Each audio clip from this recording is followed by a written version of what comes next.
리안나는 무대 위에서 폭발적인 카리스마를 뽐내지만 사적인 연애 생활에서는 남자를 볼 눈이 없다고 해도 과언이 아닙니다. 1위는 제이지. 그리고 세계에서 두 번째로 부유한 가수라는 타이틀을 가진 리안나는 화려한 성공 뒤에 아픔과 배신의 역사를 숨기고 있는데요. 이번 영상에서는 바베이도스 섬에서 태어난 한 소녀가 어떻게 팝음악의 글로벌 슈퍼스타로 거듭났는지, 그리고 사랑에서는 왜 반복적으로 상처를 입어야 했는지를 파헤쳐 보겠습니다. 리한나라는 이름이 세계적인 스타의 대명사가 되기 전, 그녀는 과거 영국의 식민지였던 바베이도스에서 태어났습니다. 바베이도스는 한때 영국의 범죄자나 불황자들을 유배 보냈던 섬나라로 독립 이후에도 경제 상황이 크게 호전되지 않은 곳이었죠. 그 중에서도 리안나는 세인트 마이클 지역의 빈곤 가정에서 자라났습니다.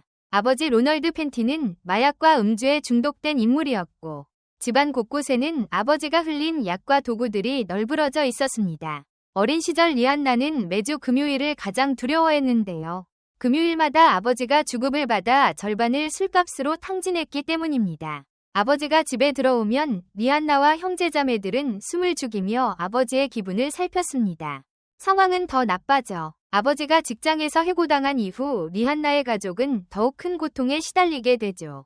이때 생계를 책임진 것은 낮에는 일하고 밤에는 집안일을 하던 어머니였습니다. 그러나 술에 취한 아버지는 종종 어머니에게 폭력을 휘둘렀고, 어린 리안나는 이해할 수 없는 원인모를 두통에 시달리기 시작했습니다. 너무나 심한 두통으로 병원을 찾았을 때 의사는 리안나의 뇌에 종양이 자라고 있다고 말했죠. 다행히 부모님의 이혼이 리안나가 14살이던 해에 이루어지면서 두통은 사라졌습니다. 이때부터 리안나를 버티게 해준 것은 슈퍼스타가 되겠다는 꿈이었습니다. 노래 부르기를 좋아했던 리안나는 친구 2명과 함께 걸그룹을 결성해 집에서 끊임없이 노래 연습을 했습니다. 또한 어릴 때부터 뛰어난 외모를 가지고 있었던 리안나는 15살 때 학교 미인대회에서 우승하며 주목받았죠. 그러던 어느 날, 여러 슈퍼스타를 발굴한 음악 프로듀서 에반 로저스가 바베이도스 섬에 휴가를 왔다는 소식을 들었습니다. 리안나와 친구들은 망설임 없이 에반 로저스를 찾아가 자신들이 준비한 노래를 불렀습니다. 무대 뒤에서 들으려고 모여든 사람들 속에서 오직 리안나만이 눈에 띄었다고 합니다. 에반 로저스는 그녀의 목소리와 표정에서 묘한 니체를 발견했다고 했습니다. 탁월한 가창력과 함께 화면 너머 관객에게 강렬한 인상을 남기는 그 무언가 말이죠. 에반은 즉시 리안나에게 미국으로 함께 가자는 제안을 했고, 자신의 집 한쪽 방을 내주며 지원을 약속했습니다. 15살 소녀는 기꺼이 에반의 차를 타고 꿈을 향해 첫 발을 내디뎠습니다. 미국에 도착한 리안나는 데모 테이프를 녹음했습니다. 그 데모곡은 결국 당시 음악계의 거물 제이지, JZ 귀에 들어가는데요. 처음 제이지는 리안나를 만나보고도 큰 관심을 두지 않았습니다. 신인 가수 목소리가 너무 완벽해서 오히려 뭔가 잡아먹히는 느낌이었다 라는 것이 그 이유였죠. 하지만 리안나가 직접 오디션 룸에 들어서는 순간 제이지의 생각은 완전히 바뀌었습니다. 오디션 당시 화면에 비친 리안나의 눈빛은 농구 레전드 코비 브라이언트의 그것과 겹쳐 보였다 합니다. 상대를 껴안아 삼킬 듯 강렬하고 자신감 넘치는 눈빛이었죠. 제이지는 한눈에 그녀가 스타가 될 것임을 확신하고 즉시 자기 회사인 데프잼 리코딩스와의 계약을 적극 설득했습니다. 이 방을 나가는 방법은 계약서에 사인하거나 창문 밖으로 뛰어내리는 것뿐이라는 우스갯소리가 돌 정도로 제이지의 집요함은 대단했죠. 결국 리안나는 제이지가 CEO로 있는 데프잼 레코딩스와 계약을 체결했습니다. 그로부터 얼마 지나지 않아 리안나의 데뷔곡은 어스 빌보드 차트 2위에 오르는 기염을 토했습니다. 이후 등이 연달아 히트를 치며 그녀는 순식간에 글로벌 디바로 발돋움했죠. 하지만 화려한 성공 뒤에는 늘 그림자가 따르기 마련입니다. 리안나는 남자 한 명을 잘못 만나면서 사랑의 상처를 깊게 남기게 되는데요. 하지만 성공의 절정에서 리안나가 맛본 사랑은 달콤함보다는 쓰라림이었습니다. 그녀의 첫사랑이자 가장 큰 상처를 남긴 이는 바로 크리스 브라운이었죠. 두 사람은 리믹스 버전 작업을 위해 함께 스튜디오에 머무르며 자연스럽게 가까워졌습니다. 팬들은 두 사람이 단순한 친구 이상의 감정을 나누는 게 아닐까 의심했지만 리안나는 늘 그저 친한 친구일 뿐이라고 부인했습니다. 그러던 2009년 그래미 어워드 시상식에 불참한 이유가 크리스에게 구타당해서라는 충격적인 소식이 전해졌습니다. 처음에는 믿기 어려운 소문처럼 들렸지만 곧 언론은 사진과 목격자 진술을 확보하며 사건의 실체를 폭로했죠. 사건 당일 둘은 파티를 마치고 차 안에서 말다툼을 시작했습니다. 리안나는 크리스의 핸드폰을 요구해 내연녀의 메시지를 발견했고 분노가 폭발해 크리스에게 달려들었다고 합니다. 크리스는 리안나가 자신을 가격하려 하자 먼저 주먹을 휘둘렀다고 주장했는데요. 결국 강도 높은 폭행이 오갔고 리안나의 입술은 터졌으며 얼굴은 피범벅이 되었습니다.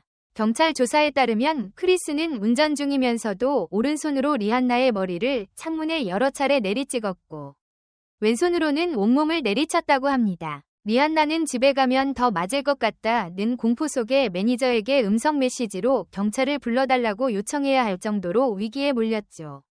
이 모습을 지켜본 이웃이 911에 신고하면서 사태가 일단락됐습니다.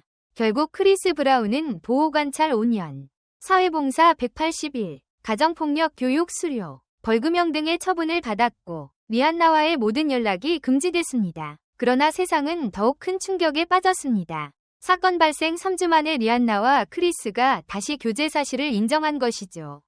도널드 트럼프 전 미국 대통령은 리안나가 크리스를 용서한다면 앞으로 어떤 성공도 누릴 자격이 없다고 비난했고 오프라 윈프리는 한 번 맞기 시작하면 반복된다. 사랑은 아픈 것이 아니다 라며 리안나에게 경고의 메시지를 보냈습니다. 그럼에도 리안나는 사랑의 눈이 멀어버렸습니다. 어린 시절 아버지로부터 폭력과 혼란 속에서도 사랑은 존재한다는 왜곡된 신념을 학습한 탓이었죠. 자신이야말로 크리스를 교정하고 지켜줄 수 있는 유일한 사람이라 믿은 리안나는 다시 그의 품으로 돌아갔습니다. 얼마 후 새로운 남자로 래퍼 드레이크가 등장했습니다. 둘은 뮤직비디오 촬영 현장에서 처음 만났는데요.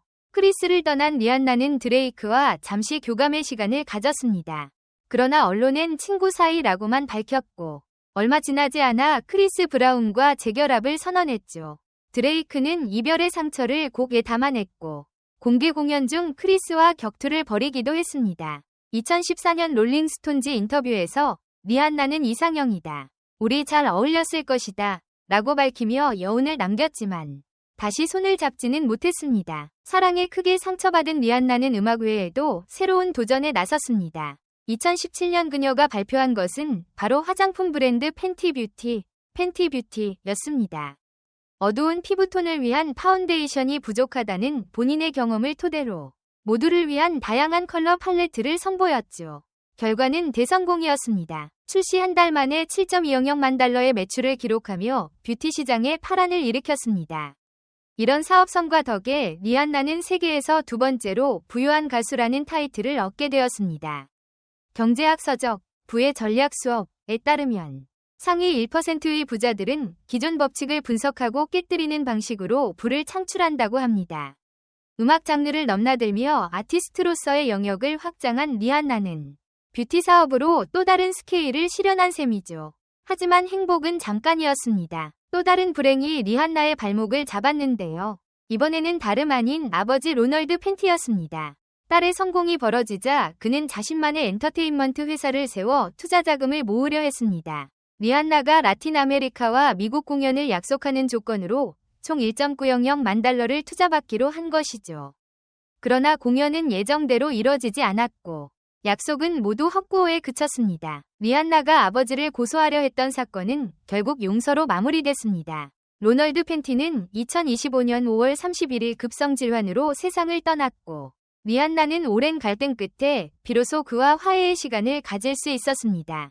리안나는 비즈니스와 음악, 사랑과 상처를 모두 품고 성장했습니다. 이제 그녀에게 남은 것은 가족과 지속 가능한 행복일 텐데요. 마지막 파트에서는 리안나의 결혼 계획과 두 아들, 그리고 그녀가 꿈꾸는 미래에 대해 이야기해 보겠습니다. 리안나는 과거의 상처에도 굴하지 않고 사랑을 믿었습니다. 아버지와의 화해, 두 번의 이별과 재회, 그리고 드레이크와의 우정을 지나 마침내 새로운 연인 에이셉 라키, $AP 로키와의 관계로 다시 한번 인생의 전환점을 맞이했습니다. 두 사람은 2020년부터 교제 사실을 공식 인정했고 2021년과 2022년에 두 아들을 낳으며 가정을 이루었죠. 에이셉 라키는 미국 힙합 씬에서 두각을 나타낸 아티스트로 과거 논란은 있었지만 예술적 비전과 패션 감각으로 리안나와 높은 시너지를 보여주고 있습니다.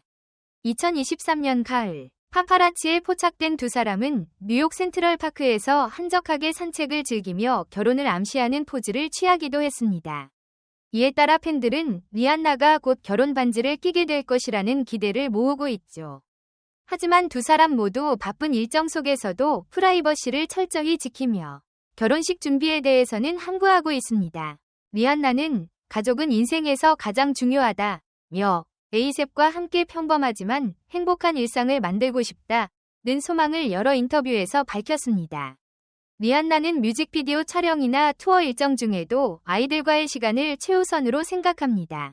첫째 아들 리와 둘째 아들 로코는 아직 어린 나이지만 어머니의 사랑 가득한 돌봄 아래 안정적인 일상을 누리고 있는데요. 리안나는 과거 자신의 부모에게 원했던 사랑을 아이들에게는 무엇보다 아낌없이 주고 싶다고 합니다.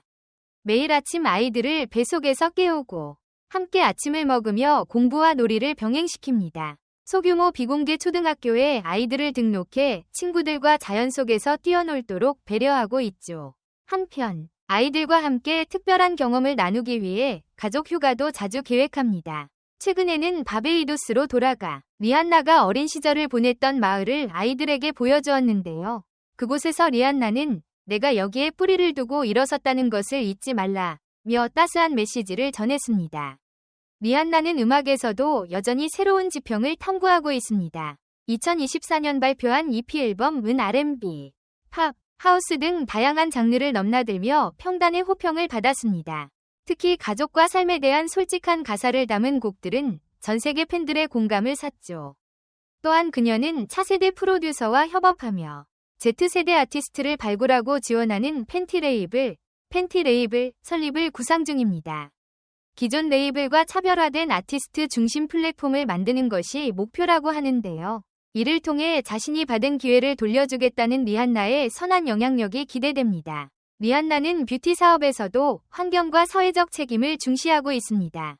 팬티 뷰티는 이미 크루얼티 프리 제품을 고수하며 동물 실험을 배제해왔습니다. 최근에는 제로 웨이스트 패키지 도입을 확대하여 재활용 가능한 용기를 사용하고 있습니다. 그뿐만 아니라 리안나는 자신의 재단을 통해 교육과 의료 지원 사업을 펼치고 있습니다. 바베이도스의 빈곤 지역 아동들에게 음악 교육 프로그램을 제공하며 청소년의 자존감 향상과 창의적 성장을 돕고 있죠. 또한 여성 기업가를 지원하는 멘토링 프로그램을 운영하며 차세대 여성 리더 양성에 힘쓰고 있습니다. 리안나는 이제 화려한 무대 뒤에서 진정한 행복을 찾아가고 있습니다. 과거 상처와 배신을 겪으며 단단해진 그녀는 이제 사랑, 가족, 사회적 책임이라는 키워드로 인생의 다음 장을 채워가고 있습니다. 결혼식 반지와 두 아이의 웃음소리, 신앙과 가치관을 담은 노래, 그리고 지속 가능한 비즈니스와 기부 활동까지 리안나의 인생은 여전히 진화 중입니다. 그녀가 음악과 사업, 가족을 통해 전할 메시지는 분명합니다. 어떤 상처도 사랑과 꿈으로 치유할 수 있다. 이로써 리안나의 비참한 연애 생활과 그 너머에 숨겨진 재기 이야기, 그리고 지금의 그녀가 품고 있는 새로운 꿈을 모두 살펴보았습니다. 이 영상이 도움이 되셨다면 구독과 좋아요 부탁드리며 댓글로 여러분의 의견도 남겨주세요. 감사합니다.